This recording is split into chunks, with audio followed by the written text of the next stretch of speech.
श्री गणेशाय नमः। ओम गुरुवे नमः। व्यासाय विष्णुरूपाय व्यासरूपाय विष्णवे नमो वै ब्रह्मनिधये वसिष्ठाय नमो नमः। नमस्कार, जय गुरुदेव। आप सभी श्रद्धालु भक्तों का हमारे इस आध्यात्मिक परिवार में हृदय से स्वागत है। भगवान श्री हरि, देवों के देव महादेव, माता सरस्वती और समस्त सद्गुरुओं की असीम कृपा आप सभी पर सदैव बनी रहे। हम प्रार्थना करते हैं कि आपके जीवन में सुख, शांति, समृद्धि, उत्तम स्वास्थ्य और सच्चे ज्ञान का प्रकाश सदैव बना रहे। आज का यह पावन अवसर अत्यंत विशेष है क्योंकि आज हम सुनने जा रहे हैं गुरु पूर्णिमा की दिव्य, प्रेरणादायक और पुण्यदायी कथा। सनातन धर्म में गुरु का स्थान भगवान से भी श्रेष्ठ माना गया है क्योंकि भगवान तक पहुंचने का मार्ग भी गुरु ही दिखाते हैं। गुरु ही अज्ञान रूपी अंधकार को दूर करके ज्ञान का दीपक जलाते हैं। वे केवल शिक्षा ही नहीं देते बल्कि जीवन जीने की सही दिशा भी प्रदान करते हैं। हमारे शास्त्रों में कहा गया है, गुरु ब्रह्मा गुरु विष्णु गुरु देवो महेश्वरः गुरु साक्षात परब्रह्म तस्मै श्री गुरुवे नमः। इस श्लोक का अर्थ है कि गुरु ही ब्रह्मा है जो हमें ज्ञान का जन्म देते हैं। गुरु ही विष्णु है जो हमारे जीवन का पालन करते हैं। गुरु ही महेश्वर है जो हमारे अज्ञान का नाश करते हैं और गुरु ही साक्षात परब्रह्म स्वरूप है। ऐसे महान गुरु को बार बार प्रणाम है। भक्तों, गुरु पूर्णिमा का पर्व केवल एक त्योहार नहीं है बल्कि यह अपने गुरु के प्रति श्रद्धा, सम्मान, सेवा और कृतज्ञता व्रत करने का दिव्य अवसर है। यह दिन महर्षि वेद व्यास जी को समर्पित है जिन्होंने वेदों का विभाजन किया, महाभारत की रचना की और 18 पुराणों का ज्ञान संसार को दिया। इसलिए इस दिन को व्यास पूर्णिमा भी कहा जाता है। ऐसी मान्यता है कि जो व्यक्ति गुरु पूर्णिमा के दिन अपने गुरु का स्मरण करता है, उनका सम्मान करता है, सेवा करता है, यह श्रद्धापूर्वक गुरु की महिमा सुनता है, उसके जीवन के अनेक कष्ट दूर होने लगते हैं। उसके भीतर ज्ञान, विवेक, धैर्य और सकारात्मक ऊर्जा का संचार होता है। आज की यह कथा केवल मनोरंजन नहीं बल्कि आत्मा को जागृत करने वाली आध्यात्मिक यात्रा है। इसलिए आप जहाँ भी हों, कुछ क्षण के लिए अपने मन को शांत करें, भगवान और अपने गुरु का ध्यान करें। यदि आपके जीवन में कोई गुरु है तो उनका स्मरण करें और यदि अभी तक आपको कोई सद्गुरु नहीं मिले हैं तो मन ही मन प्रार्थना करें कि प्रभु आपको सही मार्ग दिखाने वाले गुरु का आशीर्वाद अवश्य प्रदान करें। भक्तों, एक छोटा सा विनम्र निवेदन है, यदि आपको हमारे चैनल पर धार्मिक कथाएं, व्रत कथाएं, शिव महिमा, विष्णु कथा, देवी महिमा और सनातन धर्म से जुड़ी प्रेरणादायक बातें सुनना अच्छा लगता है तो कृपया इस वीडियो को लाइक करें, हमारे चैनल को सब्सक्राइब करें और बेल आइकन को अवश्य दबाएं ताकि आने वाली प्रत्येक पावन कथा सबसे पहले आप तक पहुंच सके। यदि आप सच्चे मन से गुरु का सम्मान करते हैं तो कमेंट बॉक्स में श्रद्धा से लिखें, ओम गुरुवे नमः, जय गुरुदेव। हमें विश्वास है कि यह केवल एक शब्द नहीं होगा बल्कि आपकी श्रद्धा और विश्वास का प्रतीक होगा। अब अपने दोनों हाथ जोड़िए, आंखें बंद कीजिए और मन ही मन प्रार्थना कीजिए, हे परमात्मा, हे सद्गुरु, मेरे जीवन से अज्ञान का अंधकार दूर कीजिए, मुझे सत्य का मार्ग दिखलाइए, मेरे मन में सद्बुद्धि, विनम्रता, सेवा और भक्ति का भाव उत्पन्न कीजिए, मेरे परिवार पर अपनी कृपा बनाए रखिए और हम सभी को धर्म के मार्ग पर चलने की शक्ति प्रदान कीजिए। भक्तों, कहा जाता है कि जिस घर में गुरु का सम्मान होता है वहाँ सुख शांति और समृद्धि का वास होता है।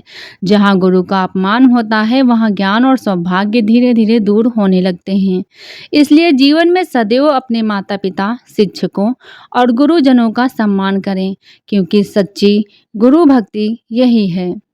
आज की कथा में हम जानेंगे कि गुरु पूर्णिमा का महत्व क्या है, महर्षि वेद व्यास जी का जीवन कितना महान है, गुरु की कृपा से साधारण मनुष्य का जीवन कैसे बदल सकता है और किस प्रकार सच्ची श्रद्धा से गुरु का स्मरण करने मात्र से जीवन की अनेक बाधाएं दूर हो सकती हैं। तो आइए बिना किसी विलंब के पूर्ण श्रद्धा, विश्वास और भक्ति के साथ प्रारंभ करते हैं गुरु पूर्णिमा की पावन, दिव्य और मंगलमयी कथा। भगवान श्री हरि, भगवान शिव, माता सरस्वती, महर्षि वेद व्यास जी तथा समस्त सद्गुरुओं की कृपा हम सब पर बनी रहे। बोलिए जय गुरुदेव, बोलिए वेद व्यास भगवान की जय, सनातन धर्म की जय। अब आरंभ होती है गुरु पूर्णिमा की पावन कथा। बहुत प्राचीन समय की बात है, जब पृथ्वी पर धर्म का प्रकाश तो था, परंतु उसका ज्ञान हर व्यक्ति तक समान रूप से नहीं पहुंच पाता था। वेदों का ज्ञान केवल कुछ महान ऋषि मुनियों तक ही सीमित था। साधारण लोग धर्म का पालन तो करना चाहते थे, लेकिन उन्हें सही मार्गदर्शन देने वाला कोई सहज माध्यम नहीं था। ऐसे समय में देवताओं और ऋषियों ने भगवान श्री हरि से प्रार्थना की, हे प्रभु, कल्याणकारी ज्ञान को जन जन तक पहुंचाने के लिए कोई ऐसा महापुरुष अवश्य अवतरित हो जो वेदों के गुण रहस्यों को सरल बनाकर संसार का कल्याण करे। भगवान श्री हरि ने मुस्कुराकर कहा, समय आने पर मेरा अंश एक महान ऋषि के रूप में अवतरित होगा। वह वेदों का विभाजन करेगा, धर्म ग्रंथों की रचना करेगा और युगों युगों तक मानवता का मार्गदर्शन करेगा। कुछ समय बाद महान ऋषि पराशर एक दिन यमुना नदी के तट पर पहुंचे। वहां उन्हें एक तेजस्विनी और विनम्र कन्या मिली, जिसका नाम सत्यवती था। सत्यवती अपने पिता की सहायता के लिए नाव चलाया करती थी। उनके भीतर सेवा, विनम्रता और धर्म के प्रति गहरी आस्था थी। ऋषि पराशर ने सत्यवती के दिव्य गुणों को देखकर उन्हें आशीर्वाद दिया। भगवान की इच्छा से आषाढ़ मास की पूर्णिमा के दिन एक तेजस्वी बालक का जन्म हुआ।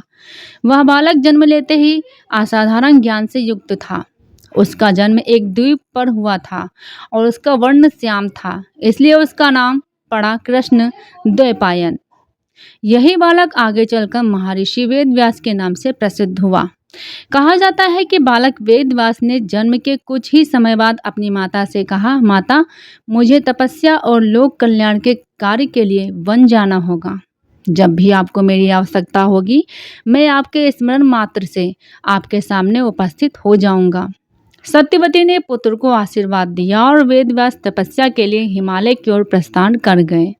वर्षों तक उन्होंने कठोर तप किया। भगवान ब्रह्मा उनकी तपस्या से अत्यंत प्रसन्न हुए और प्रकट होकर बोले, वत्स, तुम केवल एक ऋषि नहीं बल्कि आने वाले युगों के लिए ज्ञान दीप बनोगे। तुम्हारे द्वारा रचित ग्रंथ मानव जाति का मार्गदर्शन करेंगे। ब्रह्मा जी के आशीर्वाद के बाद महर्षि वेद व्यास ने गहन चिंतन किया। उन्होंने देखा कि समय के साथ मनुष्यों की स्मरण शक्ति कम होती जा रही है। एक ही वेद का अध्ययन सभी लोगों के लिए कठिन होता जा रहा था। तब उन्होंने एक महान निर्णय लिया। उन्होंने एक विशाल वेद को 4 भागों में विभाजित किया, ऋग्वेद, यजुर्वेद, सामवेद और अथर्ववेद। फिर उन्होंने योग्य शिष्यों को इन वेदों का अध्ययन और प्रचार करने का दायित्व सौंपा। यही कारण है कि उन्हें वेद व्यास अर्थात वेदों का विभाजन करने वाला महान ऋषि कहा गया। इसके बाद उन्होंने 18 महापुराणों की रचना की, ब्रह्मसूत्र की रचना की और संसार को महान ग्रंथ महाभारत प्रदान किया। महाभारत में ही भगवान श्री कृष्ण द्वारा अर्जुन को दिया गया दिव्य उपदेश श्रीमद् भगवद गीता भी समाहित है, जो आज भी करोड़ों लोगों के जीवन का मार्गदर्शन करती है। महर्षि वेद व्यास ने केवल ग्रंथ ही नहीं लिखे, बल्कि उन्होंने यह भी सिखाया कि सच्चा गुरु वही है जो अपने शिष्य के जीवन से अज्ञान, भय, अहंकार और भ्रम को दूर कर उसे सत्य के मार्ग पर ले जाए। इसी कारण आषाढ़ पूर्णिमा का दिन उनके सम्मान में व्यास पूर्णिमा या गुरु पूर्णिमा के रूप में मनाया जाने लगा। शास्त्रों में कहा गया है कि इस दिन गुरु का पूजन, सेवा, दान, जप और सत्संग करने से अनेक जन्मों के पुण्य की प्राप्ति होती है। जो व्यक्ति श्रद्धा से गुरु का स्मरण करता है, उसके जीवन में ज्ञान, विवेक और आत्मविश्वास का उदय होता है। कहते हैं कि गुरु का आशीर्वाद उस दीपक के समान है जो स्वयं जलकर भी दूसरों के जीवन में प्रकाश फैलाता है। इसलिए गुरु पूर्णिमा केवल एक पर्व नहीं है, बल्कि गुरु के प्रति कृतज्ञता व्यक्त करने का पावन दिवस है। लेकिन यह प्रश्न आज भी अनेक लोगों के मन में उठता है, क्या केवल गुरु की पूजा करने से जीवन बदल जाता है या सच्ची श्रद्धा या सेवा की भी आवश्यकता होती है? इसी प्रश्न का उत्तर हमें अगली कथा में मिलेगा, जहाँ एक निर्धन लेकिन श्रद्धालु युवक अपने गुरु के प्रति अटूट विश्वास के बल पर ऐसा चमत्कार देखता है जिसने पूरे राज्य को आश्चर्यचकित कर दिया। महर्षि वेद व्यास के समय भारत भूमि पर अनेक आश्रम थे, जहाँ ऋषि मुनि अपने शिष्यों को वेद, उपनिषद, धर्म, योग और सदाचार की शिक्षा देते थे। उन्हीं आश्रमों में एक आश्रम था जहाँ एक महान तपस्वी गुरु अपने शिष्यों को केवल शास्त्रों का ज्ञान ही नहीं बल्कि सेवा, विनम्रता और त्याग का भी पाठ पढ़ाते थे। उसी आश्रम में आरुणि नाम का एक अत्यंत गरीब बालक शिक्षा प्राप्त करता था। उसके माता पिता का देहांत बचपन में ही हो गया था। उसके पास ना तो धन था, ना अच्छे वस्त्र और ना ही कोई सहारा। फिर भी उसके हृदय में अपने गुरु के प्रति अटूट श्रद्धा थी। प्रतिदिन ब्रह्म मुहूर्त में उठकर वह आश्रम की सफाई करता, गौशाला में गायों की सेवा करता, नदी से जल लाता, यज्ञ के लिए समिधाएं एकत्रित करता और गुरु की आज्ञा का पालन पूरे मन से करता। कभी उसने किसी सेवा को छोटा नहीं समझा। अन्य शिष्य कई बार उसका उपहास उड़ाते और कहते, तुम दिन भर सेवा करते रहते हो, पढ़ाई कब करोगे? तुम्हें विद्वान नहीं केवल सेवक ही बनना है। आरुणि मुस्कुराकर उत्तर देता, गुरु की सेवा ही सबसे बड़ी शिक्षा है। गुरु प्रसन्न होंगे तो ज्ञान अपने आप प्राप्त हो जाएगा। गुरुदेव दूर से यह सब देखते थे, परंतु मौन रहते थे। वे जानते थे कि समय आने पर सत्य स्वयं प्रकट होगा। कुछ ही दिनों बाद आषाढ़ पूर्णिमा का पावन पर्व आया। आश्रम में गुरु पूर्णिमा का उत्सव मनाने की तैयारी होने लगी। सभी शिष्य अपने अपने घरों से सुंदर वस्त्र, फल, मिठाइयाँ, घी, अनाज और बहुमूल्य उपहार लेकर आए। पूरा आश्रम भक्ति भाव से भर गया। आरुणि एक कोने में बैठा था। उसके पास गुरु को अर्पित करने के लिए कुछ भी नहीं था। वह सोचने लगा, मेरे गुरुदेव ने मुझे जीवन का मार्ग दिखाया, लेकिन यज्ञ के लिए समिधाएं एकत्रित करता और गुरु की आज्ञा का पालन पूरे मन से करता। कभी उसने किसी सेवा को छोटा नहीं समझा। अन्य शिष्य कई बार उसका उपहास उड़ाते और कहते, तुम दिन भर सेवा करते रहते हो, पढ़ाई कब करोगे? तुम्हें विद्वान नहीं केवल सेवक ही बनना है। आरुणि मुस्कुराकर उत्तर देता, गुरु की सेवा ही सबसे बड़ी शिक्षा है। गुरु प्रसन्न होंगे तो ज्ञान अपने आप प्राप्त हो जाएगा। गुरुदेव दूर से यह सब देखते थे, परंतु मौन रहते थे। वे जानते थे कि समय आने पर सत्य स्वयं प्रकट होगा। कुछ ही दिनों बाद आषाढ़ पूर्णिमा का पावन पर्व आया। आश्रम में गुरु पूर्णिमा का उत्सव मनाने की तैयारी होने लगी। सभी शिष्य अपने अपने घरों से सुंदर वस्त्र, फल, मिठाइयाँ, घी, अनाज और बहुमूल्य उपहार लेकर आए। पूरा आश्रम भक्ति भाव से भर गया। आरुणि एक कोने में बैठा था। उसके पास गुरु को अर्पित करने के लिए कुछ भी नहीं था। वह सोचने लगा, मेरे गुरुदेव ने मुझे जीवन का मार्ग दिखाया, लेकिन आज मैं उन्हें देने के लिए एक पुष्प भी नहीं ला सका। उसकी आंखों से आंसू बहने लगे। तभी उसने मन ही मन भगवान से प्रार्थना की, हे प्रभु, मेरे पास धन नहीं है, पर मेरा हृदय पूरी श्रद्धा से भरा है। यदि मेरी भक्ति सच्ची है तो कृपा करके मेरे गुरुदेव मेरी भावना को स्वीकार करें। उसी समय गुरु ने अपने सभी शिष्यों को अपने पास बुलाया। सभी ने बड़े आदर से अपने अपने उपहार गुरु चरणों में रखे। अंत में आरुणि की बारी आई। वह खाली हाथ आगे बढ़ा और गुरु के चरणों में दंडवत प्रणाम करके बोला, गुरुदेव, मेरे पास आपको देने योग्य कोई वस्तु नहीं है। मैं केवल अपना तन, मन और जीवन आपकी सेवा में समर्पित करता हूँ। कृपया इसे ही मेरी गुरुदक्षिणा स्वीकार करें। गुरुदेव के मुख पर मधुर मुस्कान आ गई। उन्होंने आरुणि के सिर पर हाथ रखा और कहा, वत्स, संसार की सबसे बड़ी गुरु दक्षिणा धन नहीं बल्कि निष्कपट श्रद्धा, सेवा और समर्पण है। तुम्हारा यह भाव लाखों स्वर्ण मुद्राओं से भी कहीं अधिक मूल्यवान है। इतना सुनते ही अनेक शिष्य आश्चर्यचकित रह गए। उन्हें लगा कि गुरुदेव एक निर्धन शिष्य की इतनी प्रशंसा क्यों कर रहे हैं। गुरुदेव ने सबकी ओर देखते हुए कहा, आज मैं तुम सबकी एक परीक्षा लूंगा। जो इस परीक्षा में सफल होगा वही मेरा सच्चा शिष्य कहलाएगा। यह सुनकर सभी शिष्य उत्साहित हो गए। उन्हें विश्वास था कि वे अवश्य सफल होंगे। गुरुदेव ने सभी के आश्रम के पीछे स्थित खेत की ओर चलने का आदेश दिया। जब सभी वहां पहुंचे तो देखा कि रात की वर्षा से खेत की मेड़ टूट गई थी और तेजी से पानी बाहर बह रहा था। यदि पानी रुकता नहीं तो पूरी फसल नष्ट हो जाती। गुरुदेव ने कहा, जो इस बहते हुए पानी को रोक देगा वह मेरी दृष्टि में सबसे योग्य शिष्य होगा। कुछ शिष्य मिट्टी लाने लगे, कुछ लकड़ियां रखने लगे, परंतु पानी का तेज बहाव हर प्रयास को बहा ले जाता था। धीरे धीरे सभी थक गए और निराश होकर लौटने लगे। लेकिन आरुणि वहीं खड़ा रहा। उसने सोचा, यदि मैं भी लौट गया तो गुरुदेव की आज्ञा अधूरी रह जाएगी। उसने चारों ओर देखा, कोई उपाय दिखाई नहीं दिया।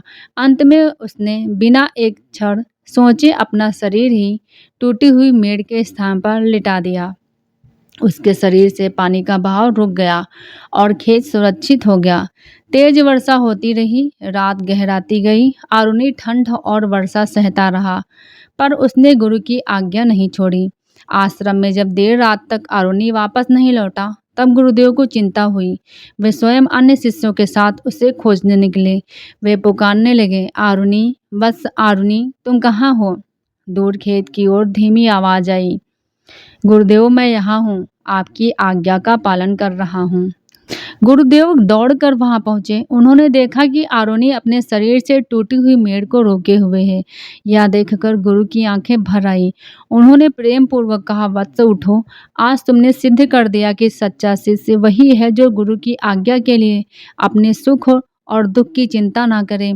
तुम्हारी गुरु भक्ति युगों तक याद रखी जाएगी। गुरुदेव ने आरुणि को गले लगाया और आशीर्वाद दिया। आज से तुम्हारे भीतर समस्त वेदों का ज्ञान प्रकाशित होगा। तुम्हारा नाम सदैव गुरु भक्ति के आदर्श के रूप में लिया जाएगा। उसी क्षण मानो आरुणि के मुखमंडल पर अद्भुत तेज फैल गया। अन्य शिष्य भी समझ गए कि गुरु की कृपा धन या उपहार से नहीं बल्कि सच्ची श्रद्धा, सेवा और समर्पण से प्राप्त होती है।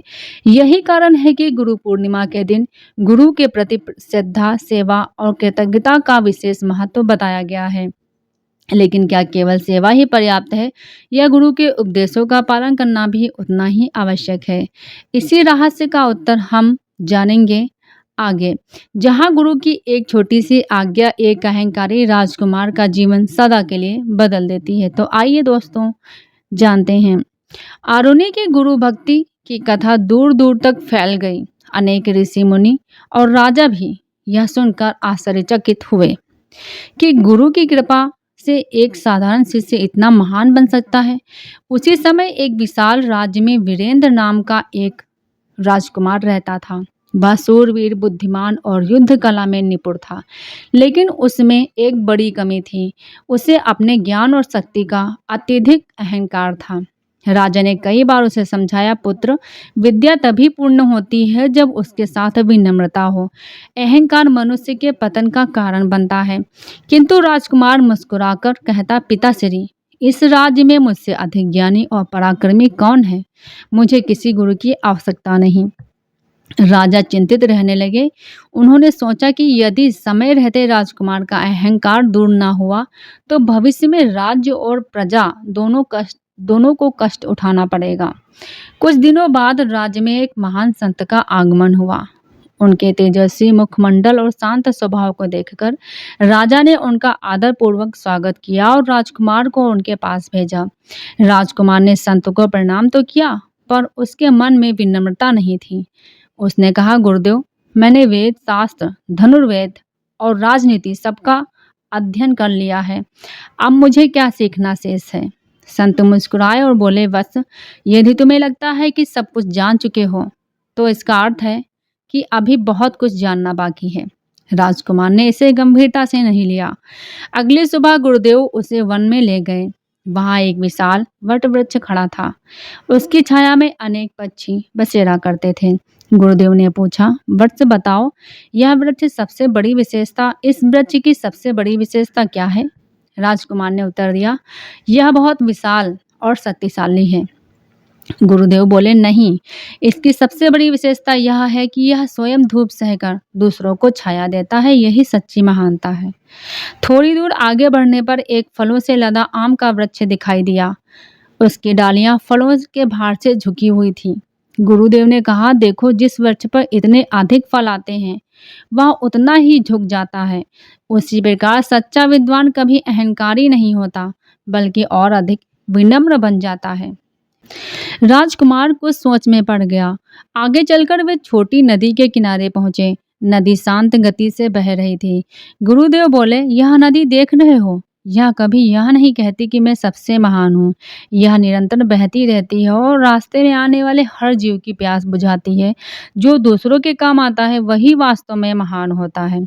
राजकुमार के मन में पहली बार अपने व्यवहार के प्रति प्रश्न उठने लगे। कुछ दिनों बाद गुरुदेव ने उसकी अंतिम परीक्षा लेने का निश्चय लिया। उन्होंने राजकुमार को साधारण वस्त्र पहनाए और कहा, आज तुम राजकुमार नहीं, एक सामान्य सेवक बनकर नगर जाओ। किसी को अपनी पहचान मत बताना। राजकुमार ने आज्ञा का पालन किया। नगर में पहुंचते ही लोगों ने उसे साधारण युवक समझा। किसी ने उसे पानी भरने को कहा, किसी ने लकड़ियां उठाने को, तो किसी ने वृद्ध व्यक्ति की सहायता करने का अनुरोध किया। पहले तो राजकुमार को बहुत अपमान महसूस हुआ, लेकिन गुरु की आज्ञा याद करके उसने सभी की सेवा की। शाम को जब वह आश्रम लौटा तो उसके चेहरे पर पहले जैसा अभिमान नहीं था। उसने गुरु के चरणों में सिर झुकाकर कहा, गुरुदेव, आज मुझे समझ में आ गया कि सेवा करना कितना कठिन और महान कार्य है। मैं राजकुमार होने के कारण कभी दूसरों के परिश्रम का मूल्य नहीं समझ पाया था। गुरुदेव ने प्रेम पूर्वक कहा, वत्स, यही गुरु का ज्ञान है।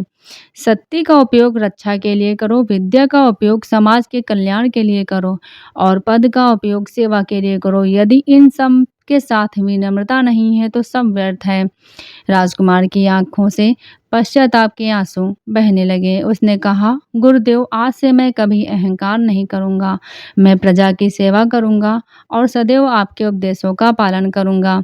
गुरुदेव ने उसे आशीर्वाद देते हुए कहा, याद रखो, गुरु केवल शास्त्र नहीं पढ़ाता, वह शिष्य के भीतर छिपे अहंकार को मिटाकर उसके वास्तविक स्वरूप को प्रकट करता है। यही गुरु पूर्णिमा का सच्चा संदेश है। कुछ वर्षों बाद वही राजकुमार एक न्यायप्रिय, दयालु और धर्मनिष्ठ राजा बना। उसकी ख्याति दूर दूर तक फैल गई। वह हर वर्ष गुरु पूर्णिमा के दिन अपने गुरुदेव के आश्रम जाकर चरण वंदना करता, उनकी सेवा करता और कहता, मेरे जीवन में जो अच्छाई है वह मेरे गुरु के आशीर्वाद का ही फल है। इस प्रकार समस्त राज्य में गुरु पूर्णिमा का पर्व अत्यंत श्रद्धा और भक्ति के साथ मनाया जाने लगा। किंतु गुरु की महिमा केवल राजाओं और ऋषियों तक ही सीमित नहीं रही। एक साधारण किसान की अटूट गुरु भक्ति ने भी ऐसा चमत्कार किया जिसने पूरे गांव का भाग्य बदल दिया। राजा वीरेंद्र राज्य में एक छोटा सा गांव था। उसी गांव में गोपाल नाम का एक गरीब किसान अपनी पत्नी, 2 बच्चों के साथ रहता था। उसके पास थोड़ी सी भूमि थी जिससे किसी प्रकार परिवार का पालन पोषण होता था। कई वर्षों से वर्षा समय पर नहीं हो रही थी, खेत सूखने लगे थे, बैल कमजोर हो गए थे और घर में जो अन्न का एक एक दाना भी बड़ी कठिनाई से बचता था।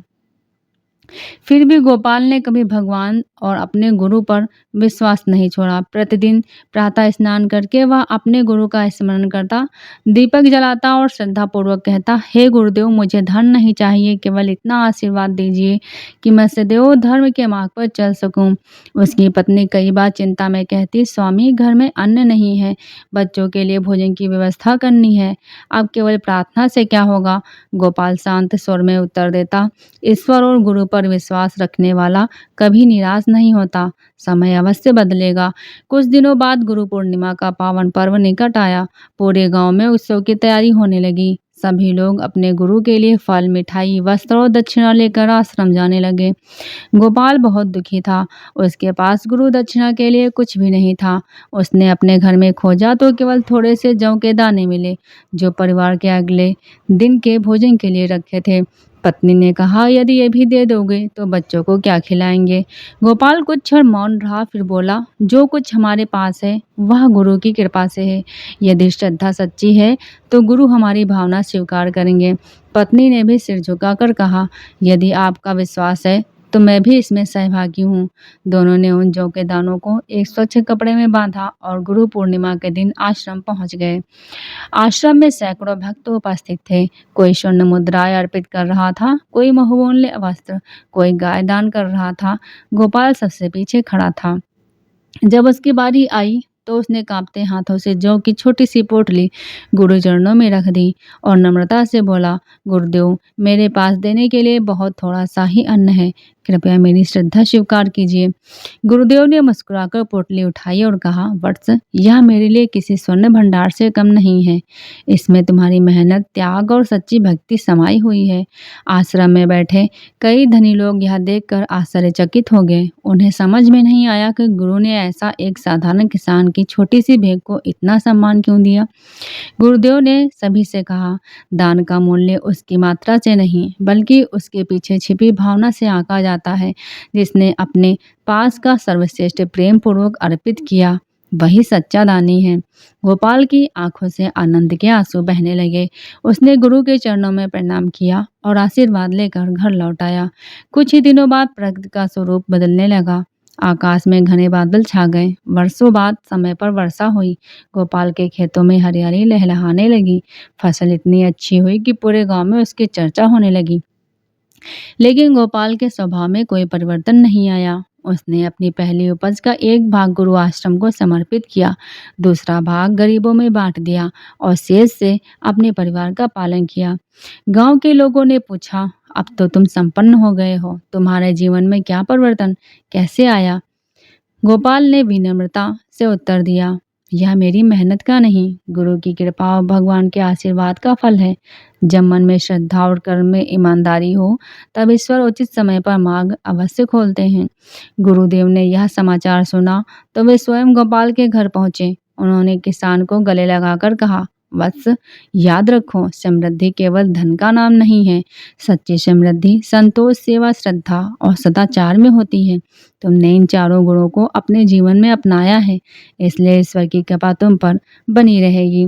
उसी दिन से पूरे गांव में यह परंपरा बन गई कि गुरु पूर्णिमा के दिन लोग भेंट ही नहीं बल्कि सेवा, दान, करुणा और सदाचार का संकल्प भी लेते हैं।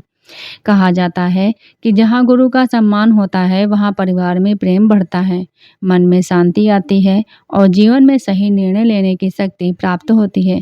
किंतु एक युवक ऐसा भी था जिसने अपने गुरु की सीख को अनदेखा कर दिया। उसके जीवन में ऐसा संकट आया जिसे अपनी भूल का गहरा पश्चाताप हुआ। गुरु पूर्णिमा के पावन अवसर पर गुरु की महिमा का स्मरण करते हुए और प्रेरणादायक प्रसंग सुनिए। एक नगर में सत्यकेतु नाम का एक तेजस्वी युवक रहता था। वह बुद्धिमान, परिश्रमी और प्रतिभाशाली था। उसकी शिक्षा एक महान संत के आश्रम में हुई थी। गुरुदेव ने उसे वेद, नीति, सत्य, सेवा और धर्म का ज्ञान दिया था। आश्रम से विदा करते समय गुरुदेव ने उससे कहा था, वत्स, जीवन में चाहे कितनी सफलता मिले, कभी सत्य का साथ मत छोड़ना, किसी का हित मत करना और अहंकार को अपने हृदय में स्थान मत देना। यही मेरी अंतिम शिक्षा है। सत्यकेतु ने हाथ जोड़कर कहा, गुरुदेव, मैं जीवन भर आपके उपदेशों का पालन करूंगा। समय बीतता गया। सत्यकेतु अपनी बुद्धिमत्ता के कारण राजा के दरबार में उच्च पद पर नियुक्त हो गया। प्रारंभ में वह न्याय और ईमानदारी से कार्य करता था। प्रजा भी उससे प्रसन्न रहती थी। लेकिन धीरे धीरे पद, धन और सम्मान ने उसके मन में अहंकार उत्पन्न कर दिया। अब उसे लगने लगा कि उसकी सफलता केवल उसकी अपनी योग्यता का परिणाम है। गुरु की शिक्षा और आशीर्वाद को वह भूलने लगा। एक दिन दरबार में एक निर्धन वृद्ध किसान न्याय मांगने आया। एक धनी व्यापारी ने छल करके उसकी भूमि पर अधिकार कर लिया था। सत्यकेतु ने बिना पूरी बात सुने व्यापारी के पक्ष में निर्णय दे दिया, किंतु क्योंकि व्यापारी ने उसे बहुत बहुमूल्य उपहार दिए थे, वृद्ध किसान की आंखों में आंसू आ गए। उसने आकाश की ओर देखकर कहा, हे प्रभु, यदि इस संसार में गुरु का दिया हुआ धर्म अभी भी जीवित है तो एक दिन सत्य अवश्य प्रकट होगा। यह बात सुनकर सत्यकेतु कुछ क्षण के लिए विचलित हुआ, लेकिन फिर उसने उसे अनसुना कर दिया।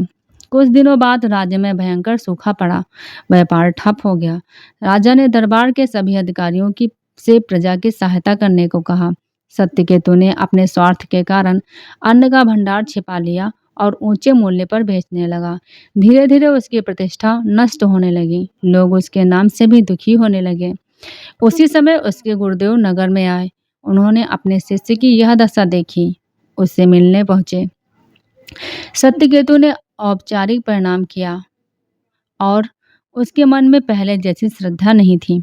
गुरुदेव ने शांत स्वर में पूछा, वत्स, क्या तुम्हें याद है कि आश्रम से विदा करते समय मैंने क्या शिक्षा दी थी? सत्यकेतु ने सिर झुका लिया और कोई उत्तर नहीं दे सका। गुरुदेव बोले, जब मनुष्य गुरु के उपदेशों को भूल जाता है तब उसका विवेक भी उसका साथ छोड़ देता है। धन और पद कुछ समय का साथ देते हैं, लेकिन धर्म जीवन भर रक्षा करता है। इन शब्दों ने सत्यकेतु के हृदय को झकझोर दिया। उसी रात उसे नींद नहीं आई। उसे वृद्ध किसान का चेहरा, गुरु के उपदेश और अपने अन्यायपूर्ण निर्णय बार बार याद आने लगे। उसे अपनी भूल का गहरा पश्चाताप हुआ। अगली सुबह वह सबसे पहले उस वृद्ध किसान के घर पहुंचा। उसने हाथ जोड़कर कहा, मुझे क्षमा कर दीजिए, मैंने लालच में आकर आपके साथ अन्याय किया। फिर वह राजा के दरबार में गया और सबके सामने अपनी गलती स्वीकार कर ली।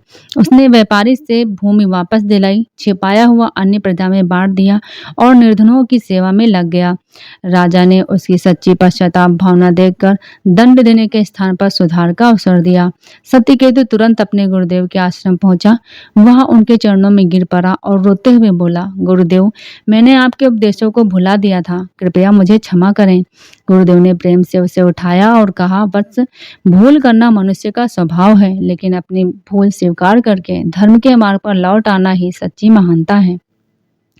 उन्होंने आगे कहा, याद रखो, गुरु पूर्णिमा केवल गुरु की पूजा करने का दिन नहीं है। यह दिन गुरु के बताए हुए मार्ग पर चलने का दिन है, संकल्प लेने का दिन है। यदि शिष्य केवल फूल चढ़ाए लेकिन जीवन में गुरु की शिक्षा का पालन ना करे तो उसकी पूजा अधूरी रह जाती है। सत्यकेतु ने उसी दिन संकल्प लिया कि वह जीवन भर सत्य, न्याय, सेवा और विनम्रता का पालन करेगा। धीरे धीरे उसकी प्रतिष्ठा फिर से लौट आई और वह प्रजा का प्रिय सेवक बन गया। इस कथा से हमें शिक्षा यही मिलती है कि गुरु का सम्मान केवल शब्दों से नहीं बल्कि उनके उपदेशों को अपने जीवन में उतारने से होता है। गुरु की कृपा उसी पर बनी रहती है जो सत्य, सेवा और सदाचार के मार्ग पर चलता है। लेकिन गुरु की महिमा यहीं समाप्त नहीं होती। अगले भाग में हम जानेंगे कि एक साधारण बालक की अटूट गुरु भक्ति ने किस प्रकार पूरे आश्रम को दिव्य चमत्कार का साक्षी बना दिया। गुरु पूर्णिमा का पावन पर्व निकट था। चारों ओर भक्ति और श्रद्धा का वातावरण था। आश्रमों में वेदों का उच्चारण हो रहा था। यज्ञ की सुगंध वातावरण को पवित्र बना रही थी और दूर दूर से शिष्य अपने गुरुओं के दर्शन के लिए आ रहे थे। हिमालय की तलहटी में एक प्राचीन आश्रम था। वहां एक महान तपस्वी संत निवास करते थे। उनके अनेक शिष्य थे, पर उनमें सबसे छोटा शिष्य माधव था। उसकी आयु केवल 12 वर्ष थी। वह अत्यंत गरीब परिवार से था, लेकिन उसके हृदय में गुरु के प्रति अटूट श्रद्धा थी। माधव प्रतिदिन ब्रह्म मुहूर्त में उठता, आश्रम की सफाई करता, गौशाला में गायों की सेवा करता, यज्ञ के लिए समिधाएं लाता और गुरु की प्रत्येक आज्ञा का पालन किसी भी तरह करता। एक दिन गुरुओं ने सभी शिष्यों से कहा, वर्षों गुरु पूर्णिमा आने वाली है। इस वर्ष आश्रम में विशाल भंडारे का आयोजन होगा। दूर दूर से साधु संत और भक्त आएंगे। तुम सभी अपनी अपनी क्षमता के अनुसार सेवा का कार्य संभालो। किसी को अन्न लाने का कार्य मिला, किसी को जल की व्यवस्था, किसी को अतिथियों के स्वागत का दायित्व मिला। माधव चुपचाप खड़ा था। गुरु ने मुस्कुराकर कहा, वत्स माधव, तुम पूरे आश्रम के दीपक जलाने और आने वाले प्रत्येक अतिथि को मुस्कुराकर स्वागत करने का कार्य करना। माधव ने प्रसन्न होकर कहा, गुरुदेव, यही मेरे लिए सबसे बड़ा सौभाग्य है। गुरु पूर्णिमा का दिन आ गया। सुबह से ही आश्रम में भक्तों की भीड़ उमड़ने लगी। हर कोई गुरु के दर्शन और आशीर्वाद के लिए उत्सुक था। माधव पूरे मन में अपनी सेवा में लगा रहा। वह प्रत्येक अतिथि के चरण धोता, उन्हें आसन देता और विनम्रता से कहता, गुरुदेव के आश्रम में आपका स्वागत है। सभी उसकी मधुरवाणी और सेवा भाव से प्रसन्न हो जाते। दोपहर तक हजारों श्रद्धालु आश्रम पहुंच चुके थे। तभी रसोई में कार्य कर रहे शिष्य घबराकर गुरु के पास पहुंचे। उन्होंने कहा, गुरुदेव, हमारे पास अन्न और सब्जियां कम पड़ गई हैं। इतने लोगों के लिए भोजन पर्याप्त नहीं है। अब क्या करें? कुछ शिष्य चिंतित रह गए। उन्हें लगा कि यदि भोजन समाप्त हो गया तो आश्रम की प्रतिष्ठा पर प्रश्न उठ जाएगा। गुरुदेव शांत रहे। उन्होंने कहा, घबराओ मत। जहाँ श्रद्धा, सेवा और विश्वास होता है, वहाँ भगवान स्वयं व्यवस्था करते हैं। फिर उन्होंने माधो को बुलाया और कहा, वत्स, रसोई में जाओ। भगवान का नाम लेकर अन्न के पात्रों पर तुलसी दल रखो और प्रार्थना करो। माधो ने बिना किसी संदेह के गुरु की आज्ञा का पालन किया और आंखें बंद करके प्रार्थना की, हे प्रभु, यह हम आपका भंडारा है। हम सब तो केवल आपकी सेवा कर रहे हैं। कृपया किसी भी अतिथि को भूखा मत जाने दीजिए। इसके बाद भोजन परोसना प्रारंभ हुआ। आश्चर्य की बात यह थी कि जितना भोजन परोसा जाता, उतना ही पात्रों में बना रहता। हजारों लोगों ने प्रसाद ग्रहण किया, फिर भी अन्न समाप्त नहीं हुआ। सभी शिष्य विस्मित रह गए। एक वरिष्ठ शिष्य ने गुरु से पूछा, गुरुदेव, यह चमत्कार कैसे हुआ? गुरुदेव मुस्कुराए और बोले, यह किसी जादू का परिणाम नहीं, यह सच्ची श्रद्धा, निष्काम सेवा और भगवान का पूर्ण विश्वास का फल है। माधव ने बिना किसी संदेह के मेरी आज्ञा का पालन किया, इसलिए ईश्वर की कृपा प्रकट हुई। गुरुदेव, यह सब आपकी कृपा है। यह सुनकर माधव ने कहा और उसकी आंखों में आंसू भर गए, मैंने तो केवल आपकी आज्ञा का पालन किया है। गुरुदेव ने उसके सिर पर हाथ रखकर कहा, वर्ष याद रखो, जो शिष्य अहंकार छोड़कर गुरु पर विश्वास करता है, उसके जीवन में असंभव भी संभव हो जाता है। उस दिन के बाद माधव पूरे क्षेत्र में गुरु भक्ति के आदर्श के रूप में प्रसिद्ध हो गया, लेकिन उसने कभी अपने भीतर अभिमान नहीं होने दिया। वह अपने पहले की तरह आश्रम की सेवा करता रहा। गुरु ने सभी शिष्यों को संबोधित करते हुए कहा, वर्षों, गुरु पूर्णिमा केवल उत्सव मनाने का दिन नहीं है, यह अपने भीतर सेवा, विनम्रता, श्रद्धा और विश्वास को जागृत करने का दिन है। जो इन गुणों को अपनाता है, उसके जीवन में भगवान की कृपा स्वतः बरसने लगती है।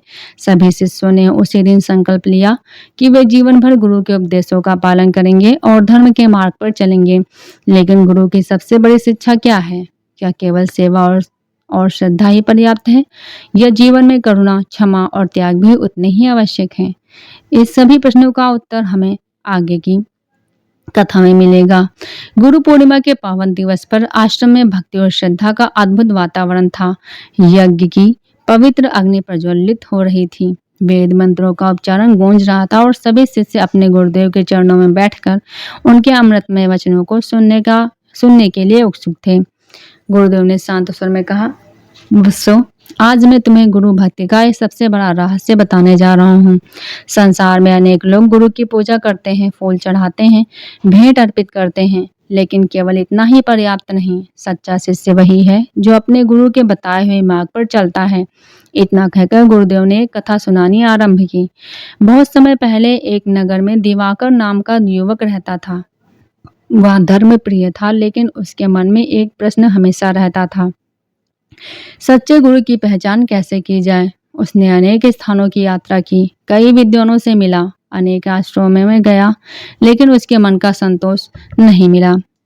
एक दिन वह एक शांत वन में पहुंचा। वहां एक वृद्ध संत वृक्ष के नीचे बैठे हुए थे। उनके वस्त्र अत्यंत साधारण थे, पर उनके चेहरे पर अद्भुत तेज और गहरी शांति थी। दिवाकर ने उनके चरणों में प्रणाम किया और पूछा, गुरुदेव, मैं वर्षों से सच्चे गुरु की खोज कर रहा हूँ, कृपया बताइए, सच्चा गुरु कौन होता है?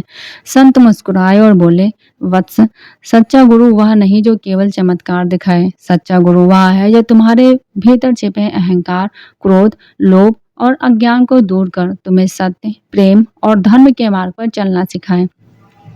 दिवाकर ने विनम्रता से कहा, गुरुदेव, क्या आप मुझे अपना शिष्य स्वीकार करेंगे? संत ने उत्तर दिया, यदि तुम सेवा, सत्य, धैर्य और विनम्रता का पालन कर सकते हो, तभी तुम मेरे शिष्य बनने योग्य हो। दिवाकर ने तुरंत सहमति दे दी। समय बीतता गया। गुरुदेव उसे प्रतिदिन छोटी छोटी सेवाएं सौंपते, कभी आश्रम की सफाई, कभी बीमारों की सेवा, कभी भूखों को भोजन कराना और कभी वन से औषधियां लाना। कई बार दिवाकर सोचता, मैं तो ज्ञान प्राप्त करने आया था, लेकिन गुरुदेव मुझसे केवल सेवा ही करवा रहे हैं। एक दिन उसने साहस करके यही प्रश्न गुरु से पूछ लिया। गुरुदेव मुस्कुराए और बोले, वत्स, सेवा से बड़ा कोई ज्ञान नहीं। जिस हृदय में सेवा का भाव नहीं, उसमें ज्ञान कभी टिक नहीं सकता।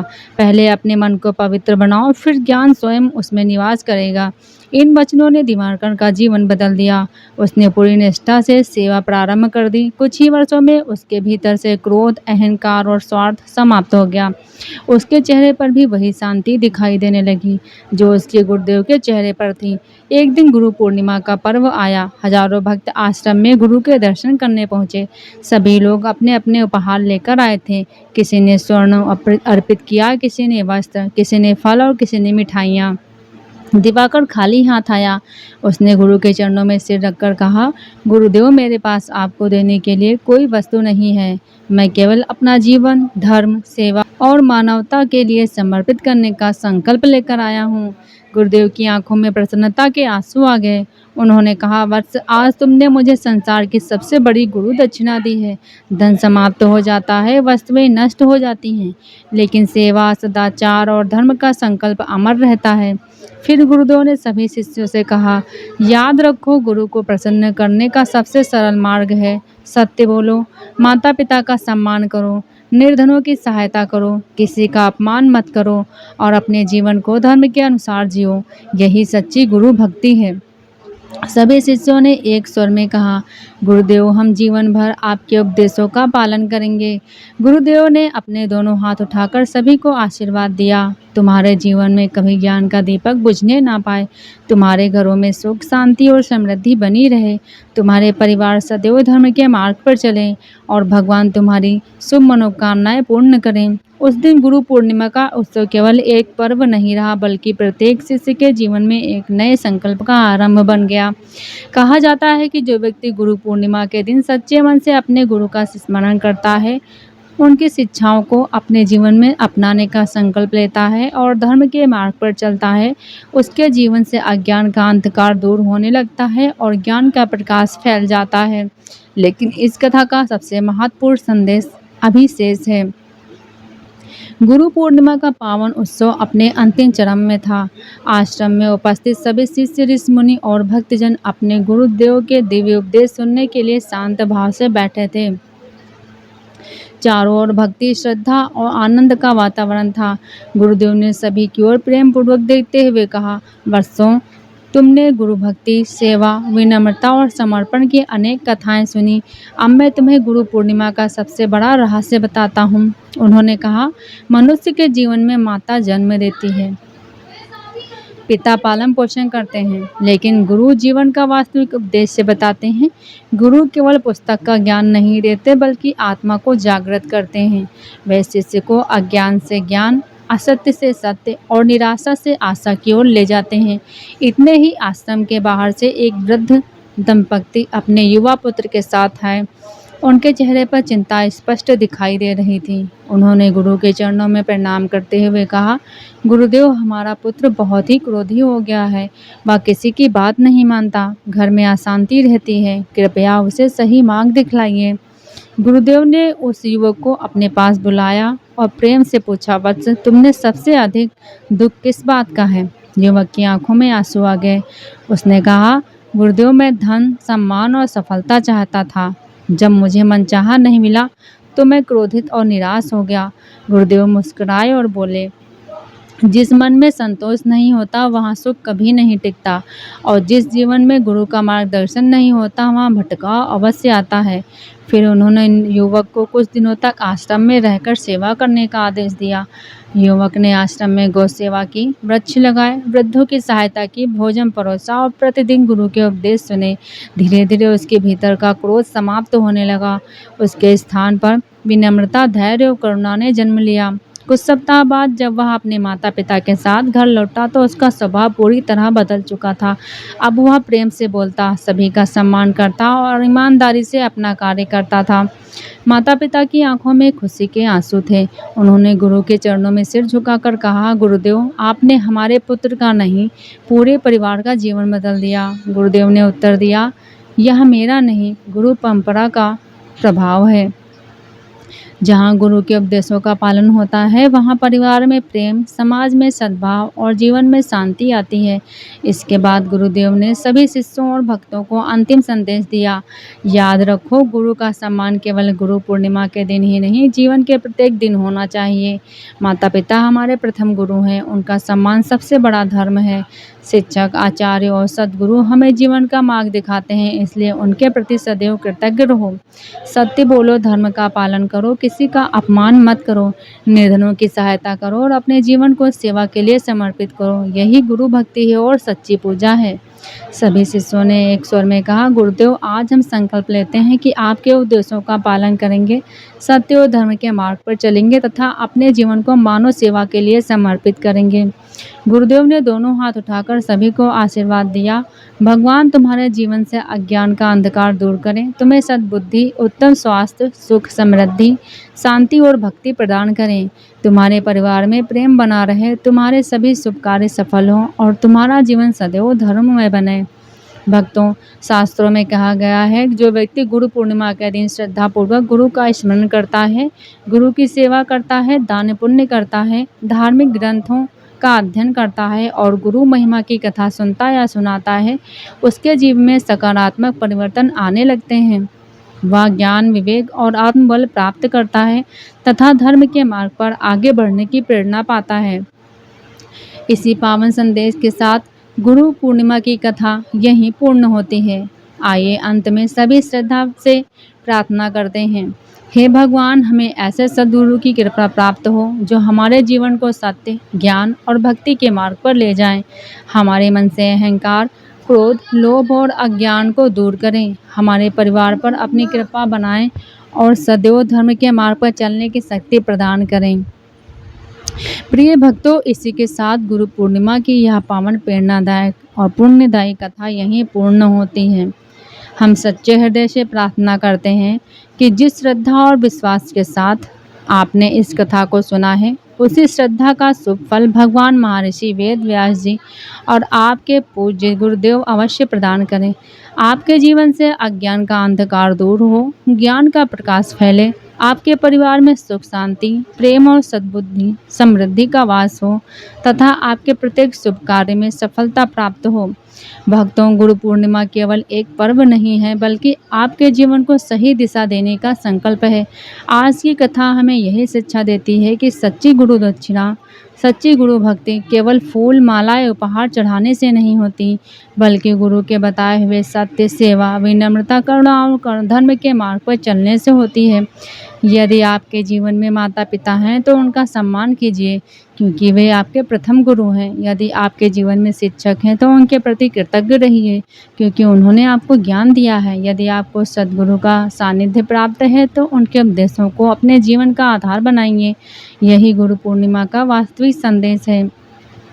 आज इस पावन अवसर पर हम सब मिलकर एक छोटा सा संकल्प लें। हम सदैव सत्य बोलेंगे, हम अपने माता पिता और गुरुजनों का सम्मान करेंगे, हम किसी का अपमान नहीं करेंगे, हम अपनी सामर्थ्य के अनुसार गरीब का और असहाय और ज़रूरतमंद लोगों की सहायता करेंगे, हम अपने जीवन में धर्म, प्रेम, सेवा और सदाचार को अपनाएंगे। भक्तों, शास्त्रों में कहा गया है कि जिस घर में गुरु का सम्मान होता है वहाँ ज्ञान, सुख और शांति का वास होता है। इसलिए अपने बच्चों को गुरु का आदर करना अवश्य सिखाइए। यही सनातन संस्कृत की सबसे सुंदर परंपरा है। यदि आपने यह कथा पूरी श्रद्धा से सुनी है तो कमेंट बॉक्स में श्रद्धा से अवश्य लिखें, ओम गुरुवे नमः, जय गुरुदेव। हमें आपके कमेंट पढ़कर अत्यंत प्रसन्नता होगी और यह भी पता चलेगा कि आप इस आध्यात्मिक परिवार का एक महत्वपूर्ण हिस्सा हैं।